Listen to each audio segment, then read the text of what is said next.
What we're going to hear from Alex Salmond today is a pitch reaching out beyond, if you like, the nationalist community. He's going to appeal to Labour voters, Liberal Democrat voters, Tory voters and say to them, you should think about backing independence because independence is not a vote for the SNP, it is a vote for Scotland. How will that go down? Well, I'm joined by Fabiani, an MSP and a member of the referendum committee of the Scottish Parliament. And in a way, that's right, isn't it? If this is just an SNP campaign, you lose. Well, it's not an SNP campaign. The Yes Scotland campaign is a very grassroots one, coming from the bottom up, and it covers all spectrums of society across all parties.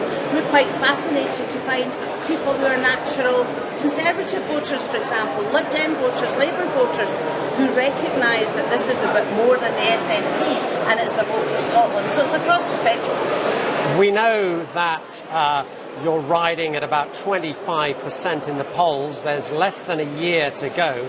You've got a lot of ground to make up. Well, what we do have coming up is the white paper from the Scottish Government, which is another milestone in the referendum campaign. So that will be getting published, I think it's next month. And people are genuinely looking forward to this. We're doing a by-election campaign where people are asking when the white paper's coming out, because there's a great excitement, a confidence in Scotland that we can go further, a confidence in the Scottish Government. So yes, we're moving and we're perfectly happy about the way our campaign's going. We're also expecting Mr Salmond to say today the things that the Scottish Government has been able to achieve under devolution, and he gives quite a long list of achievements, but aren't people entitled to conclude from that, actually, things are working quite well under devolution, why bother breaking up the union?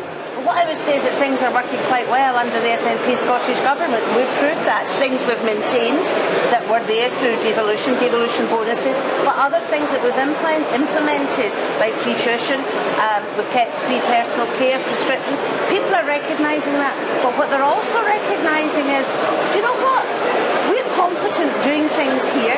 There's more confidence in the Scottish Government than in the Westminster Government. Just think how much more we could do if we could make the big decisions. OK, Fabiani, thanks so much for your time. Maxine, let me just flag up one other thing we're expecting from Mr Salmond today. We are told there will be another cost of living announcement. You remember yesterday we heard from the Deputy First Minister Nicola Sturgeon with that suggestion that an independent Scotland will be able to cut fuel prices by 5%. Well, I'm being told to expect another big announcement from Alex Salmond on the cost of living.